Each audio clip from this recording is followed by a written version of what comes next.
أوفر بسكوت ممكن تاكلوه في حياتكم بكوباية عسل أسود وبيضة. هنعمل الكمية الروعة دي من البسكوت، عامل زي المعمول كده وطعمه تحفة وبيدوب في البق يدوب. اهلا بيكم في قناتي المتواضعه طبخه وشنطه مع هبه.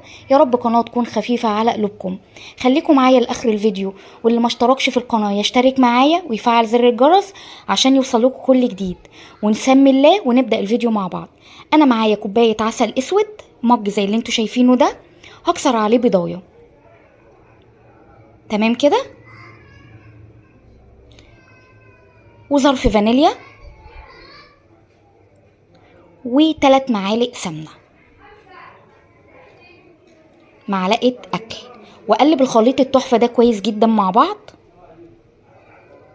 زي ما انتوا شايفين كده الموضوع بسيط جدا. وهضيف الدقيق لغايه اما العجينه